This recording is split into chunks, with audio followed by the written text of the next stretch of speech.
하나님 말씀 창세기 1장 27절과 28절 봉독합니다.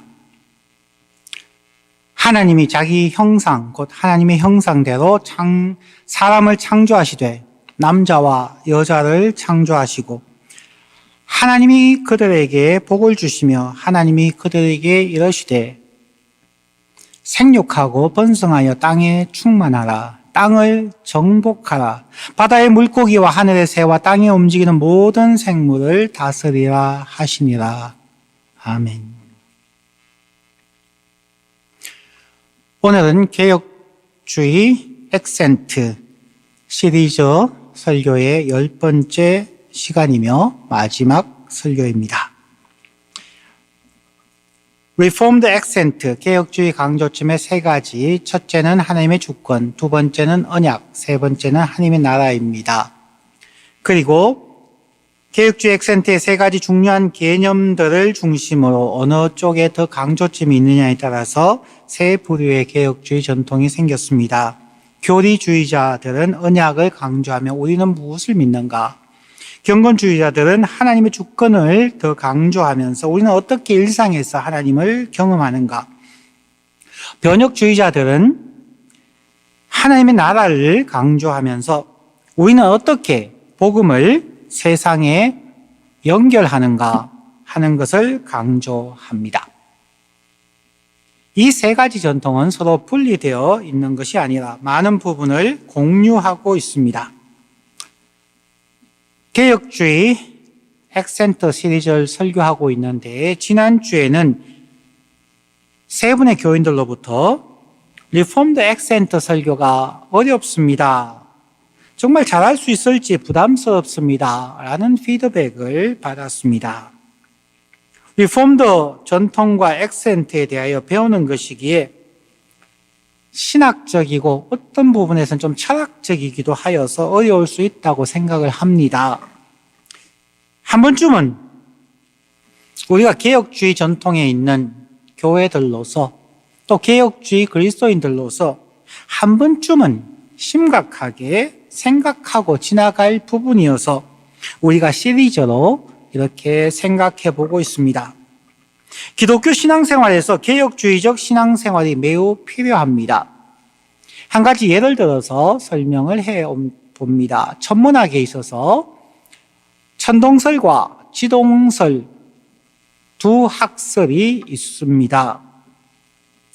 우리가 잘 아는 것처럼 천동설, 지구를 중심해서 태양과 모든 천체가 돈다고 하는 천동설과 갈릴레오 갈릴레이를 비롯하여서 사람들이 태양을 중심으로 지구를 포함한 행성들이 태양 주위를 공전한다고 이야기하는 학설, 지동설, 지금은 지동설을 모두가 믿고 있죠. 그것이 과학적인 사실이기 때문입니다. 천동설과 지동설처럼 우리 기독교의 신앙에서도 복음에 대한 단순한 이해, 즉 하나님이 사람을 사랑하여서 예수님을 보내어 십자가에 죽게 하시고 누구든지 예수를 믿으면 구원받고 천국에 간다는 가르침과 또 여러 가지 그러한 복음성가를 통하여서 하나님은 우리를 사랑하시고 우리를 돌보시고 축복하시고 잘되게 하신다는 생각이 너무 깊이 들어와 있습니다. 이것을 자세하게 생각해 보면은 하나님이 나를 중심으로 움직이고 나를 돌보고 계신다는 천동설적인 기독교가 아닐지,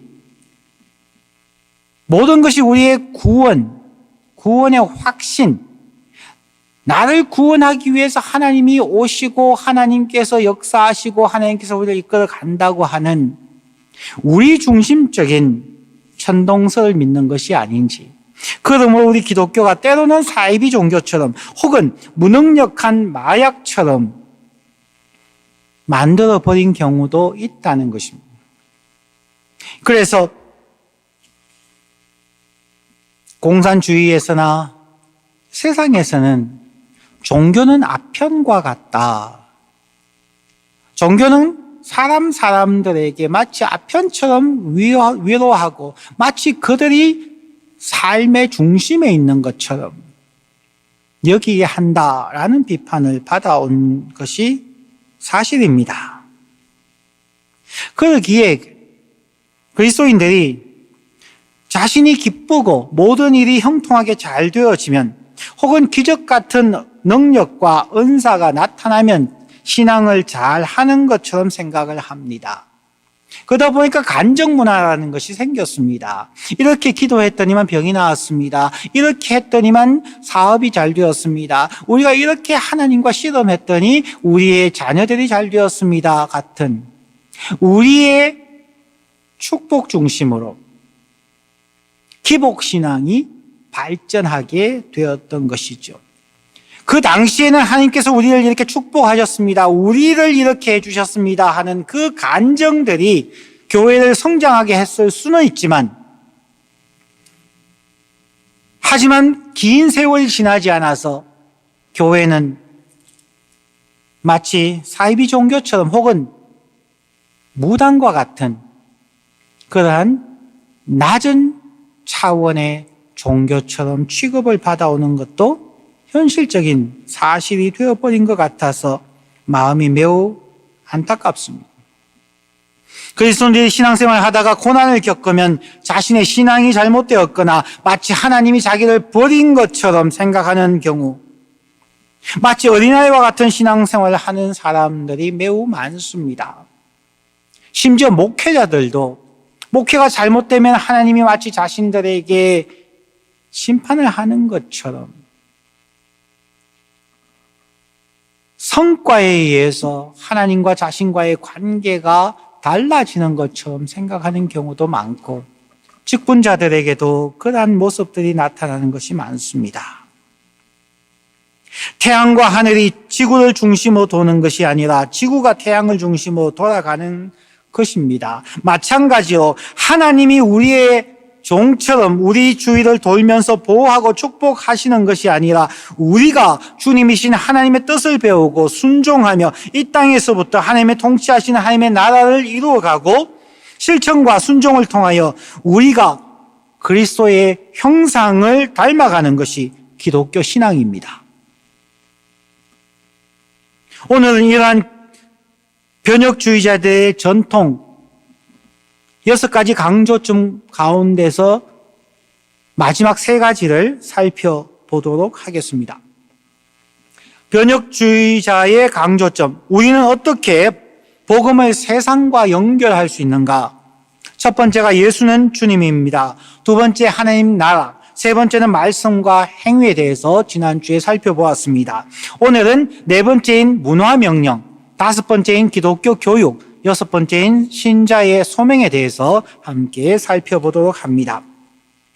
지난주에 변혁주의자들의 앞 3가지를 이야기하면서 특별히 이사야서에서 강조하고 있는 복음에 대하여 설교를 강조하였습니다. 잠시 지난주에 했던 이사야서에 나타난 복음의 2가지 특징에 대해서 다시 한번 강조하려고 합니다. 이사야서 40장 9절 말씀입니다.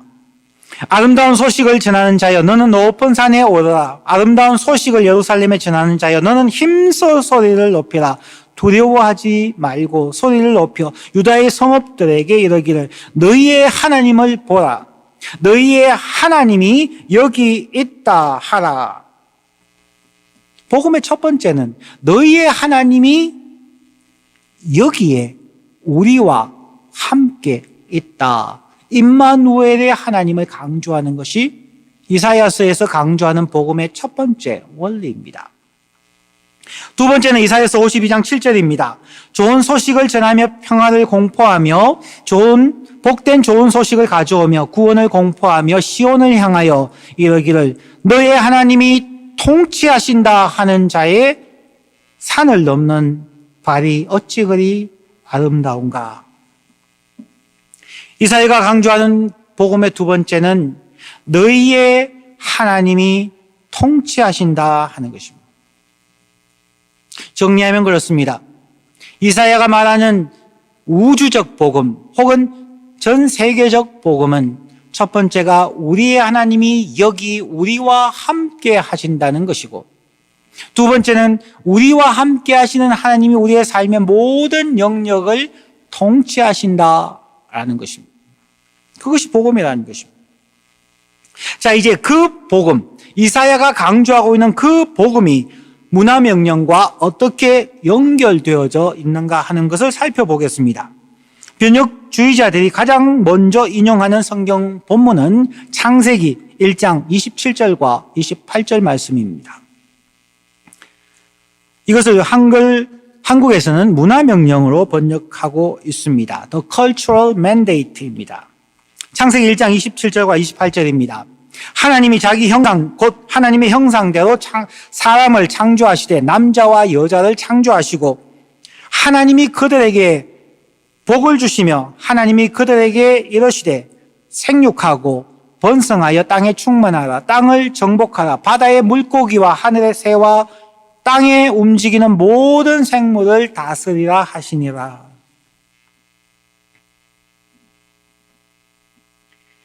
하나님은 복음에 의하여, 그리고 복음을 위하여 이 땅을 6일간 창조하시고 마지막 날에 하나님의 형상대로 사람을 창조하셨습니다. 아마 듣고 의아해 하시는 분이 계실 겁니다. 복음에 의하여 창조하고 복음을 위하여 이 땅을 6일간 창조하였다 할 때에, 아니 그게 복음이 있습니까? 라고 의아해 하실 수 있겠죠. 그런데 오늘 본문을 자세히 묵상해 보면 그렇습니다. 하나님께서 사람들과 함께 하시기 위하여, 그리고 우리의 하나님께서 모든 사람들의 행복한 관계성과 이 땅과의 관계를 위하여 이 땅을 통치하시기 원하셨습니다. 그리고 이러한 복음, 함께 하시고, 이사야서에서 말하는 함께 하시고 통치하시는 복음을 지속하기 위하여서 하나님은 하나님의 형상대로 아담과 하와를 창조하시고 우리 모든 그리스도인들을 창조하셨습니다. 그리고 우리 모든 그리스도인들에게 문화 명령을 주셨습니다. 생육하고 번성하여 땅에 충만하라, 땅을 정복하라, 모든 생물을 다스리라. 이 문화 명령에 복음의 두 가지 요소가 모두 들어 있습니다. 이사야서가 강조했던, 조금 전에 말씀드렸던 그 두 가지입니다. 첫 번째는 하나님의 사람들이 이 땅 곳곳에서 생육하고 번성하여 땅에 충만하는, 즉 모든 피조물과 하나님이 함께 있는 것입니다. 이 땅과 모든 생물을 또한 하나님의 방식대로 정복하고 다스리는, 즉 통치의 명령이 거기에 들어가 있습니다. 이 땅과 모든 생물을 통치하라는 것은 우리가 살아가는 모든 장소와 시간을 포함합니다. 가정이든 우리 개인의 사적인 공간이든 학교, 직장, 정치, 경제, 사회, 문화, 산업, 연예, 기술 등 모든 영역에서 하나님의 사람들은 최선을 다해서 실력을 쌓고 그 모든 곳에서 생육하고 번성하며 땅에 충만하며 땅을 정복하여 모든 사람들과 자연을 하나님의 방식대로 통치하며 모든 민족, 모든 방언이 예수 그리스도를 나의 주, 우리의 주 하나님으로 시인하고 고백하며 무릎을 꿇게 하는 것입니다. 하나님이 함께 하시고 통치하는 것은 과연 어떤 모습일까요? 구약성경 미가서 6장 8절에서는 하나님이 통치하시는 곳의 모습을 이렇게 설명합니다. 사람아, 주께서 선한 것이 무엇임을 너희에 보이셨나니 여호와께서 너에게 구하시는 것은 오직 정의를 행하며 인자를 사랑하며 겸손하게 너의 하나님과 함께 행하는 것이 아니냐. 하나님이 함께 하시고 통치하시는 나라는 모든 사람들이 정직하고 정의롭게 행동하고 어려운 사람들을 배려하고 겸손하게 하나님과 함께 동행하는 나라입니다. 이것이 바로 너희의 하나님이 여기 계시다 하는 임마누엘의 복음이며 동시에 너희의 하나님이 통치하신다라는 복음입니다. 우리가 살아가는 이 세상은 어쩌면 서로 다투고 미워하며 이기적으로 자기의 유익을 구하는 경우가 매우 많습니다. 빈부격차뿐만 아니라 여러 가지 면에서 양극화가 심해지고 있습니다. 하나님은 하나님의 교회, 하나님의 백성들에게 복음을 전하고 복음을 실천하며 살아가기를 원합니다. 이 복음은 주위의 사람들이 그리스도인들과 그리스도인들의 모임을 바라보면서 여러분들의 하나님이 지금 여기 우리와도 함께 계십니다 하는 것을 체험할 수 있고 여러분이 섬기는 그 하나님이 정의와 사랑으로 이 땅을 통치하고 있습니다 라고 고백할 수 있게 하는 것이 복음이며 그리스도인의 삶이어야 합니다. 이 하나님의 나라를 위하여 예수님은 하나님의 말씀과 행동의 실천을 통하여서 하나님의 나라가 가까이 왔음을 선언하셨습니다. 회개하라, 하나님의 나라가 임하였다 혹은 가까웠느니라 말씀합니다. 그리고 그 하나님의 나라에서 어떻게 우리는 우리의 이웃들과 더불어 살아갈 것인가에 대하여서 예수님은 선한 사마리아인의 비유에서 이렇게 결론을 맺고 있습니다. 누가복음 10장 36절과 37절 말씀입니다. 너의 생각에는 이 세 사람 중에 누가 강도 만난 자의 이웃이 되겠느냐? 이러되 자비를 베푼 자니이다. 예수께서 이러시되 가서 너희도 이와 같이 하라 하시니라. 미가스에서 이야기하는 그 하나님의 통치의 나라처럼 예수님께서도 유대인과 사마리아인들에서 상종도 하지 않은 그 상황 속에서 사마리아인이 유대인에게 자비를 베푸는 그 모습을 비유로 말씀하시면서 가서 너도 이와 같이 자비를 베푸는 사람이 되라. 그것이 하나님의 나라다 말씀하시는 것이죠. 하나님의 나라 복음은 듣기는 쉬운데 실천하기는 너무 어렵습니다. 그래서 예수님의 제자들도 예수님의 복음을 어려워하였고 많이 떠나갔습니다. 요한복음 6장 60절과 66절 말씀에 이렇게 기록되어져 있습니다. 제자 중 여럿이 듣고 말하되 이 말씀은 어렵도다. 누가 들을 수 있느냐 한데 그때부터 그의 제자 중에서 많은 사람이 떠나가고 다시 그와 함께 다니지 아니하더라.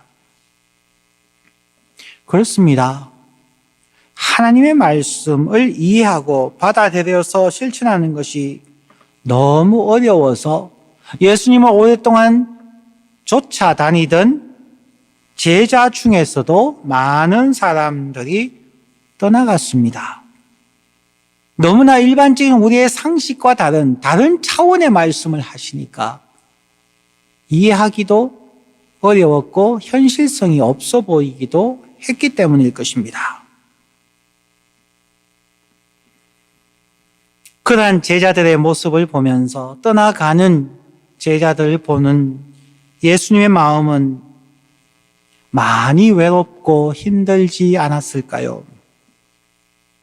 이러한 힘든 신앙의 길을 우리는 갈 수 있을까요? 그래서 신앙인의 삶은 때로는 철로 역정같이 때로는 사막을 횡단하는 것 같기도 하는 신앙의 순례의 여정입니다.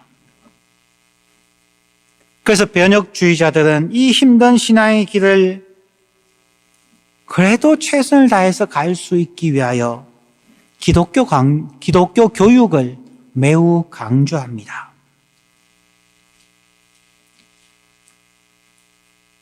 변혁주의자들이 이야기하는 다섯 번째는 기독교 교육입니다. 조금 전 요한복음의 내용처럼 제자 중에서 많이 떠나가는 이 신앙의 힘든 길을 끝까지 걸어가려면 준비를 단단히 하여야 합니다. 일주일에 한 번 예배에 참석하고 일주일에 한 번 성경 공부에 참석하는 것으로 충분히 준비를 하였다고 할 수 없을 것입니다. 그래서 개혁주의 교회들은 기독교 학교를 세웁니다. 자녀들을 유치원부터 대학교까지 기독교 학교에 보냅니다. 우리 교단 CRCNA 교인들은 캘빈주의 전통에 따라서 열심히 정직하게 일하는, 그리고 자신의 일에 긍지를 가지는 캘빈주의의 직업 윤리를 따릅니다. 기독교 학교를 이해하기 위하여서 우리는 캘빈주의 직업 윤리부터 먼저 생각을 해야 할 것입니다. 캘빈 윤리, 직업 윤리는 이러합니다. 열심히 정직하게 일하는, 그리고 자신의 일에 긍지를 갖고 일하는 윤리입니다. The Calvinistic work ethic is an ethic of working hard, working honestly, and taking pride in one's work. 정말 캘빈주의자들은 열심히 정직하게 일합니다. 그리고 우리의 모든 직업은 하나님께서 주셨다는 직업 소명론을 가지고 있습니다. 개혁주의 사람들은 열심히 정직하게 하나님의 소명으로 알고 일하는 모든 직업에서 보람을 가집니다. 그리고 거기에서 얻은 수익을 어디에 지출할 것인가에까지도 캘빈주의 직업 윤리가 적용되어진다는 것입니다. 우리 교단의 사람들을 이렇게 보시면은 차이점들을 보실 수 있을 것입니다. 이분들의 수입의 지출 우선순위는 세 가지입니다. 첫 번째, 신앙 생활과 교회 헌금이 최우선입니다. 수입이 생겼을 때는 첫 번째 순서를 먼저 정합니다. 두 번째는 기독교 학교를 운영하기 위하여서 자녀 교육 등록금뿐만 아니라 우리의 자녀가 아니어도 다른 교인들의 자녀들이 기독교 교육을 받게 하기 위해서 거기에 대해서 기금을 모금합니다. 그리고 난 후에 세 번째로 가정의 비용을 사용하는 것이 개혁주의 신자들의 전통입니다. 이 순서가 그냥 자기들이 만든 것이 아니라 구약 성경에 대한 깊은 이해에서 나왔다는 것을 우리는 알아야 합니다. 바벨론 포로 생활에서 하나님께서 그들이 다시 예루살렘으로 돌아오게 했을 때에 3차의 귀환이 있었습니다. 그 3차의 귀환은 각각의 특별한 사역들이 있었습니다. 포로 귀환 시대에서 첫 번째가 1차 귀환을 하였을 때에 그들은 예루살렘 성전을 재건했습니다.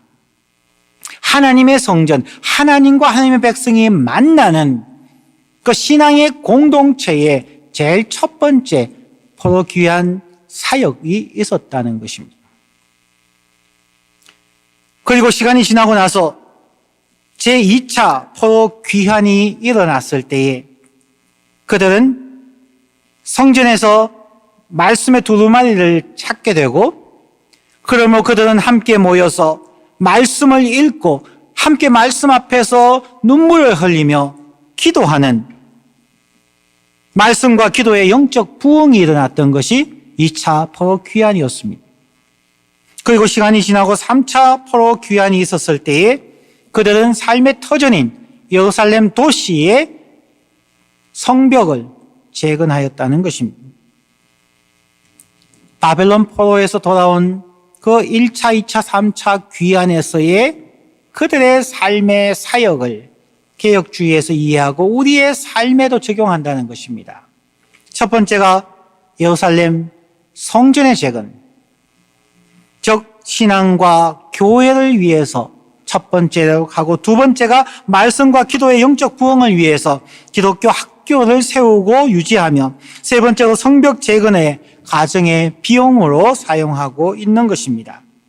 주일만 말씀을 배우고 기도하며 예배하는 것으로 하나님의 문화명령, 그리고 이사야가 말하는 복음의 두 가지를 지키거나 하나님 나라와 복음을 이루어갈 수 없다는 것을 우리가 알기 때문에 기독교 학교를 세우고 기독교적 세계관을 가지고 일반 학문도 열심히 교육시키는 것입니다.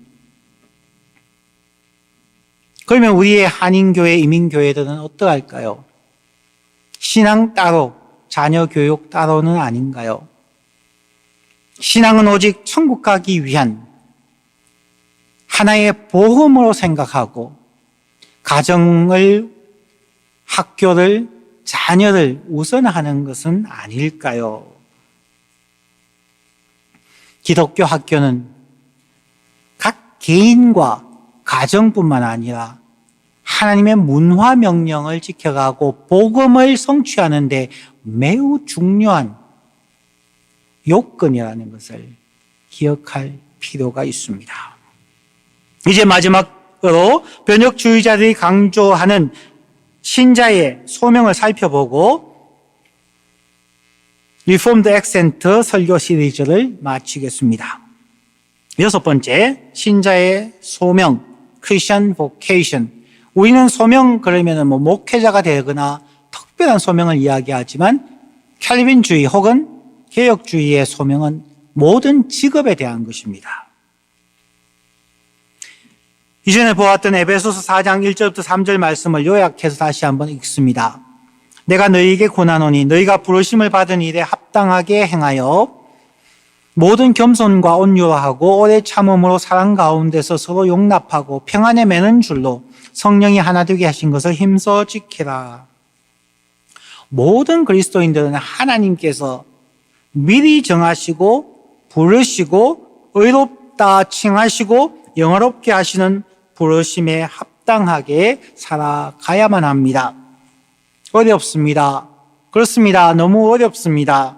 일생 동안 우리는 조금씩 이러한 개혁주의의 전통을 이해하며 조금씩 신앙의 근육을 키워가며 그리스도의 성품을 닮아가고 그리스도의 자세와 그리스도의 사역을 본받아 가기를 원합니다. 우리가 어떤 직장에 근무하든지 우리가 어떤 위치에 있든지 우리의 직업은 심지어 가정주부조차도 그것은 하나님의 거룩한 소명입니다. 소명의 장소입니다. 가정에서, 학교에서, 직장에서, 사회에서 하나님은 그곳에서 우리를 왕같은 제사장, 거룩한 백성으로 삼아주셔서 그곳에 하나님의 나라가 임하며 그곳에 하나님의 통치가 이루어지고 하나님의 평화와 은혜가 넘치게 하는 하나님의 에이전트로서 하나님의 소명자로서 우리는 살아가야 한다는 것입니다. 이제 개혁주의 전통에 대한 설교 시리즈를 마칩니다. 하나님의 주권과 언약과 하나님의 나라, 이 세 가지는 개혁주의의 강조점 세 가지입니다. 그리고 세 가지 전통도 중요합니다. 교리주의자의 전통이나 경건주의자의 전통, 변혁주의자의 전통, 이 모든 것이 중요합니다. 이 세 가지가 모두 조화롭게 강조되어야만 합니다.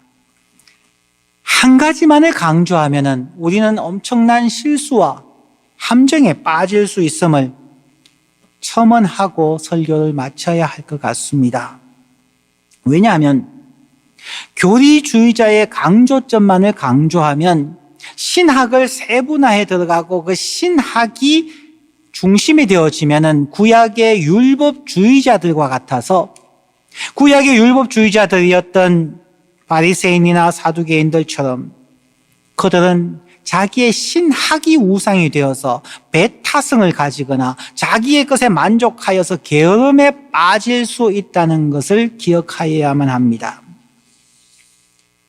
또한 경건주의자의 강조점만을 강조하면은 개인주의에 빠져서 나와 하나님과의 관계, 내가 예수님을 어떻게 섬기고 내가 어떻게 천국 가느냐에 대한 개념에 사로잡히게 되므로 기독교의 이 폭넓은 차원, 즉 우주의 창조주 되시며 우주에 임재하시고 이 우주를 통치하시는 기독교의 이 큰 차원을 분별하지 못하는 축소주의에 빠질 위험이 있습니다. 또한 변혁주의자 카이피리안 전통만을 지나치게 강조하다 보면은 이 땅에 하나님의 나라를 형성해 가기 위해서 기독교와 악과의 대립 관계만으로 축소시켜 버리게 될 수도 있고, 혹은 하나님의 나라를 위해서 대화하다 보면은 자칫 잘못된 포용과 타협을 불러올 수도 있다는 것을 기억해야 합니다. 그러므로 교리주의와 경건주의와 변혁주의를 함께 정말 기도하면서 하나님의 임재와 인도하심을 의지하며 이 세 가지 전통을 이해감으로 조금씩 어려움을 극복해 가고 정말 하나님이 원하시는 복음, 하나님이 우리와 함께 하시며 하나님이 통치하신다는 이 복음을 우리가 전하고 이루어갈 수 있기를 원합니다. 우리 교회가, 우리 그리스도인들이 개혁주의 액센트를 이해하시면서 주님의 교회를 함께 잘 섬겨가시고 우리의 하나님이 우리의 모든 영역을 통치하시는 복음의 축복을 누리시기를 간절히 축원하며